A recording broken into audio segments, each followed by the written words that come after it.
깨닫고 발견하고 순종함으로 하나님이 계획하신 풍성한 삶을 살아가는 저희 모두가 되도록 복을 내려 주옵소서. 이 시간 우리와 함께 하시는 주님, 은혜를 베풀어 주시는 주님께 감사와 찬송을 올려드리오며 예수 그리스도의 이름으로 기도드리옵나이다.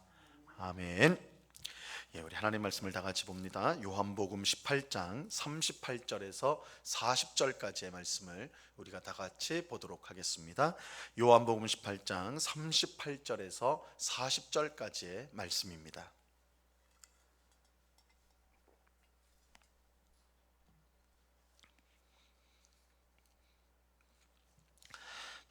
요한복음 18장 38절에서 40절까지의 말씀을 우리가 한 목소리로 하나님의 말씀을 다 같이 읽도록 하겠습니다. 같이 읽습니다. 시작. 빌라도가 이르되 진리가 무엇이냐 하더라. 이 말을 하고 다시 유대인들에게 나가서 이르되 나는 그에게서 아무 죄도 찾지 못하였노라. 유월절이면 내가 너희에게 한 사람을 놓아주는 전례가 있으니 그러면 너희는 내가 유대인의 왕을 너희에게 놓아주기를 원하느냐 하니 그들이 또 소리 질러 이르되 이 사람이 아니라 바라바라 하니 바라바는 강도였더라. 아멘. 빌라도는 예수님에게 내가 유대인의 왕이냐 그렇게 물었습니다. 내가 유대인의 왕이냐 물었어요. 그러자 예수님은 내가 이렇게 묻는 것이 스스로 알고자 해서 그런 것이냐 아니면 다른 사람들이 그렇게 말하니까 묻는 것이냐 이렇게 되물으셨어요. 이에 베드로는 내가 유대인이냐 이렇게 라고 말하면서 자신이 예수님에 대해서 별 관심이 없다라는 것을 분명히 하였습니다. 하지만 이것은 빌라도 자신에게는 얼마나 큰 불행인지 모릅니다. 왜냐하면 지금 빌라도 앞에 서 있는 예수님은 온 인류의 죄를 사하고 구원을 베풀기 위해 이 땅에 오신 하나님의 아들이기 때문입니다. 하지만 아무리 하나님의 아들이 자기 앞에 있다 하더라도 관심이 없다면 아무 소용이 없는 법이죠. 빌라도는 자신을 구원해 줄 유일한 구주를 눈앞에 두고도 아무 관심이 없었습니다. 이것은 빌라도 자신에게 정말로 큰 불행이었습니다. 빌라도는 로마 총독으로 보통의 사람보다 훨씬 높은 지위를 갖고 큰 권세를 가지고 편하게 살았을지는 모릅니다. 하지만 예수님을 무시함으로써 장래에 임하게 될 하나님의 심판을, 무서운 심판을 피할 수 없게 되었습니다. 빌라도는 자신의 눈앞에서 예수님만이 주실 수 있는 영생과 구원을 놓쳐버리게 된 것입니다. 빌라도는 신문을 모두 마치고 사람들 앞에, 백성들 앞에 다시 섰습니다. 38절을 보세요. 빌라도가 이르되 진리가 무엇이냐 하더라. 이 말을 하고 다시 유대인들에게 나가서 이르되 나는 그에게서 아무 죄도 찾지 못하였노라. 빌라도는 사람들에게 이 신문 결과를 알려주었는데 그것은 예수님에게서 아무 죄도 찾지 못했다는 것입니다. 비록 예수님에게 관심이 없었던 빌라도였지만 그가 아무 죄 없이 재판에 넘겨졌다는 사실은 분명히 알았습니다. 빌라도는 예수님이 로마법을 전혀 어기지 않았으며 단지 종교 지도자들의 시기로 재판에 넘겨졌다는 것을 알았어요. 그래서 빌라도는 유대인들에게 백성들에게 한 가지를 제안하게 됩니다. 39절을 보세요. 유월절이면 내가 너희에게 한 사람을 놓아주는 전례가 있으니 그러면 너희는 내가 유대인의 왕을 너희에게 놓아주기를 원하느냐 하니. 유월절이 되면 죄수 가운데 한 명을 풀어주는 전통이 있었습니다. 빌라도는 이 전례를 따라서 죄수를 한 명 풀어주겠다라고 하면서 이 종교 지도자들이 시기하여 재판에 넘긴 예수님을 놓아주기를 원하느냐, 예수를 너희에게 다시 놓아주기를 원하느냐 그렇게 물었어요. 빌라도가 이처럼 예수님을 풀어주려고 애쓴 것은 예수님에게 아무 죄가 없다는 사실을 본인이 너무나 분명하게 알고 있었기 때문입니다. 그리고 빌라도는 종교 지도자들은 예수님을 시기하여 미워하였지만 많은 백성은 여전히 예수님을 좋아할 것이다 그렇게 생각을 했어요. 그래서 6월절에 죄수를 풀어주는 이 전례를 말하면서 예수님을 풀어주려고 하였던 것이죠. 하지만 상황은 이런 빌라도의 생각과는 전혀 반대로 움직였습니다. 이 백성이 예수님을 풀어달라고 요구하지 않고 바라바라 하는 다른 죄수를 풀어달라고 요청을 하였기 때문입니다. 40절 말씀 보세요. 그들이 또 소리질러 이르되 이 사람이 아니라 바라바라 하니 바라바는 강도였더라. 이 백성은 예수님이 아닌 바라바라는 강도였던 바라바를 놓아달라 그렇게 요청을 하였습니다. 이처럼 백성들이 예수님이 아닌 바라바를 요구한 것은 지도자들이 이미 백성들의 마음을 움직여 놓았기 때문입니다. 이 마태복음 27장 20절에 보면요, 대제사장들과 장로들이 무리를 권하여 바라바를 달라 하게 하고 예수를 죽이자 하게 하였더니 이렇게 말씀합니다. 종교 지도자들의 말에 미혹되어 백성들은 이 강도였던 바라바는 놓아달라고 하고 아무 죄가 없으신 예수님은 십자가에 못 박으라고 요구하였습니다. 그리고 결국 빌라도는 백성의 요구에 굴복하여서 자신이 아무 죄가 없다고 선언한 예수님을 죽이도록 십자가에서 죽도록 내어 놓았습니다. 오늘 이야기에서 우리가 주목해야 될 부분은 이 종교 지도자들의 제도에게 미혹되어 죄 없는 예수님을 죽이라고 요구한 백성들과 또 그 요구에 굴복한 빌라도의 모습입니다. 종교 지도자들의 미혹에 종교 지도자들에 의해 선동된 이 백성들의 모습, 그리고 아무 죄가 없음에도 불구하고 예수님을 죽도록 내어준 이 빌라도를 우리가 주목해 볼 필요가 있어요. 빌라도는 분명 백성 앞에서 예수님에게 아무 죄를 찾지 못했다라고 말했습니다. 하지만 유대인들은 종교 지도자들의 말에 혹하여서 사람을 죽여 감옥에 갇힌 바라바를 풀어주고 아무 죄 없는 예수님을 죽이라고 요구했습니다. 물론 백성이 이렇게 요구하게 된 결정적인 원인은 종교 지도자들에게 있습니다. 그만큼 이 종교 지도자들의 죄는 크다고 할 수가 있죠. 분명하다고 할 수 있습니다.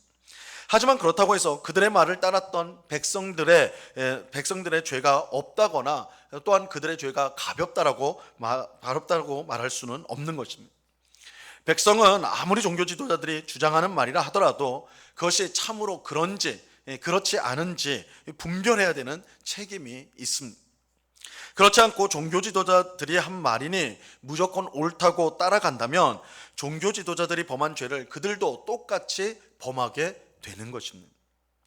이것은 이단 교주를 맹목적으로 따르는 사람들도 마찬가지죠. 가장 악한 사람은 당연히 사람들을 미혹한 이단 교주이겠지만 교주가 한 말을 맹목적으로 따르는 사람들도 그 책임을 피할 수가 없습니다. 그래서 성경은 우리에게 올바른 분별력을 성도는 가져야 된다라고 분명하게 말씀하고 있습니다.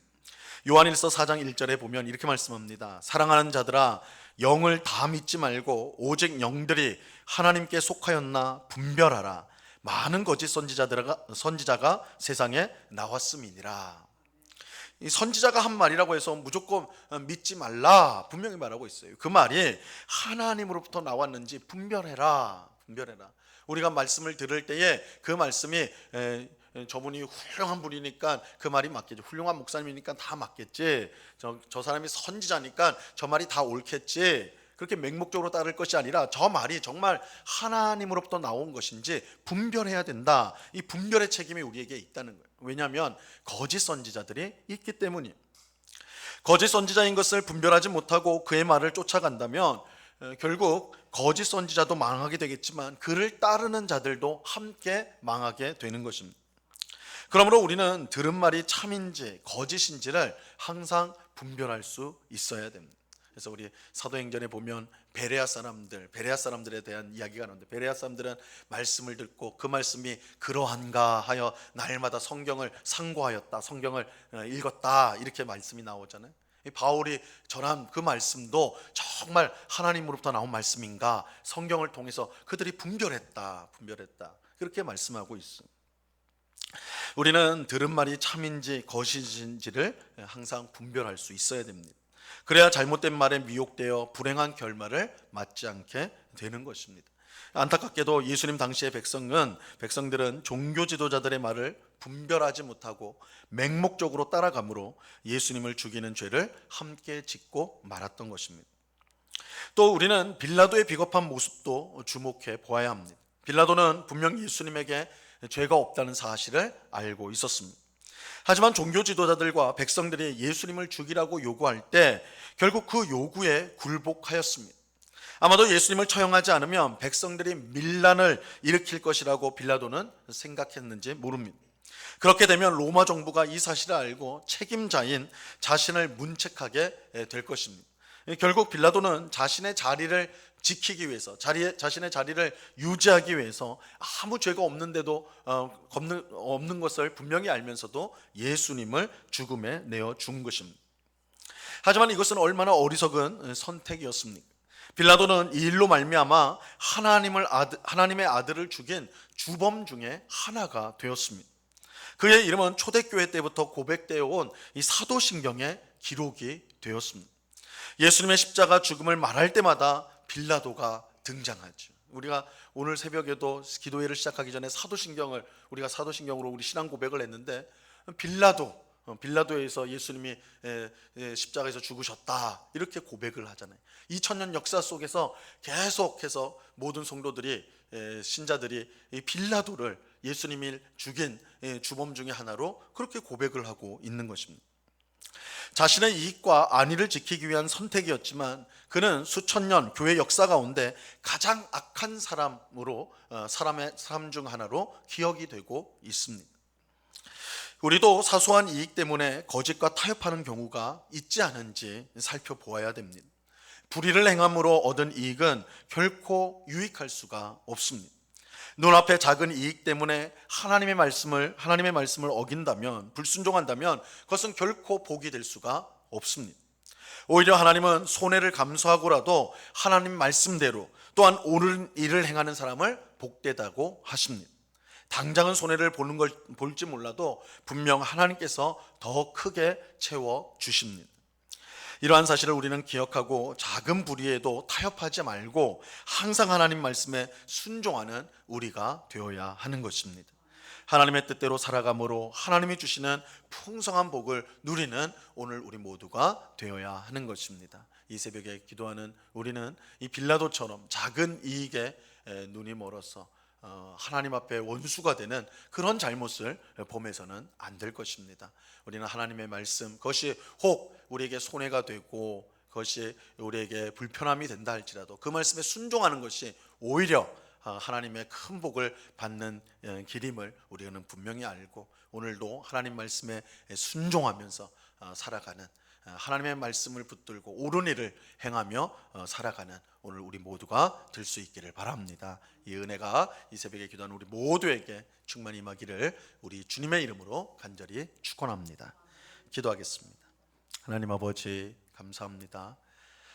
빌라도가 예수님께서 아무 죄가 없음에도 불구하고 종교 지도자들과 백성들의 요구를 따라 그를 처형하는 결정을 내린 내용을 오늘 살펴보았습니다.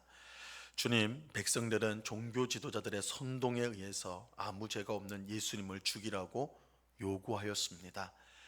종교 지도자들의 말이 무조건 옳다고 생각하고 그렇게 선동되었습니다. 주님, 오늘날 우리도 아무 얘기를 듣고는 그것이 정말 하나님 말씀이라 그렇게 단정하고 또한 따라가는 그런 어리석음은 있지 않은지, 오늘날 수많은 이단들이 일어나고 수많은 교주들이 일어나서 사람들을 현혹하는 가운데 있는데, 아버지 하나님, 우리에게 분별력을 주셔서, 영의 분별력을 주셔서 악한 것들을 따르지 않게 하옵시고 오직 하나님의 영, 하나님의 성령께서 이끄시는 대로 인도함을 받는 저희들 되게 하여 주시옵소서. 거짓을 분별하라고 하셨사오니 우리가 어떤 말씀을 듣든지 이 말씀이 참으로 하나님의 말씀인가 성경을 통해 확인하고 하나님의 말씀이 아닌 것을 따르지 않는 정말 분별력을 가진 신자가 될 수 있도록 은혜를 베풀어 주시옵소서. 빌라도는 자기의 이익을 지키기 위해서 예수님을 내어놓았습니다. 아버지 하나님, 그 죄로 인해서 2000년 교회 역사 속에서 가장 큰 악인으로서 그렇게 입에 오르내리고 있습니다. 참으로 어리석은 선택이었습니다. 주님, 우리도에게도 이런 어리석은 선택, 자신의 작은 이익을 지키기 위해서 하나님의 말씀을 배신하고 또한 불의한 일들을 행하는 그런 어리석음을 범하지 않도록 언제나 하나님 말씀에 순종하고 옳음을 따르는 주의 백성이 될 수 있도록 저희들을 붙잡아 주시옵소서. 아버지 하나님, 또한 이 시간 간절히 기도합기는 오늘 우리 교회가 속한 남서울 노회 정기노회가 있습니다. 남서울 노회에 속한 지교회 총대들, 목사와 장로들이 함께 모여서 여러 가지를 의논하게 될 텐데, 무엇보다 사람의 생각이 앞서지 않게 하시고 교회의 주인이 되신 예수 그리스도의 뜻과 그 말씀을 잘 듣고 받아들여 교회의 여러 문제들을 정말 주님의 뜻을 따라 해결해가는 복된 회의가 될 수 있도록 은혜를 베풀어 주시옵소서. 목사를 세우고 강도사를 세우는 또한 귀한 시간이 있습니다. 교회 일꾼들을 바르게 세워서 정말 주님의 교회들이 흥왕하게 하시고 든든히 서가는 귀한 역사가 있을 수 있도록 주님 은혜를 베풀어 주시옵소서. 이 시간은 여러 가지 기도의 제목들로 기도하는 주의 백성들 한 사람 한 사람 붙들어 주시고, 우리의 간절한 마음을 아시는 주님, 또한 우리의 형편을 아시는 주님, 모든 것을 주 앞에 아뢰을 때 정말 주께서 주시는 귀한 기도의 응답을 받고 정말 하나님께 소망을 두며 날마다 살아가는 복된 주의 백성 다 되도록 주장해 주시옵소서. 언제나 우리와 함께 하시는 주님께 감사와 찬송을 올려드리며 예수 그리스도의 이름으로 기도드리옵나이다. 아멘. 하늘에 계신 우리 아버지여, 이름이 거룩히 여김을 받으시오며 나라에 임하옵시며 뜻이 하늘에서 이룬 것 같이 땅에서도 이루어지이다. 오늘날 우리에게 일용할 양식을 주옵시고, 우리가 우리에게 죄 지은 자를 사하여 준 것 같이 우리 죄를 사하여 주옵시고, 우리를 시험에 들게 하지 마옵시고 다만 악에서 구하옵소서. 대개 나라와 권세와 영광이 아버지께 영원히 있사옵나이다. 아멘.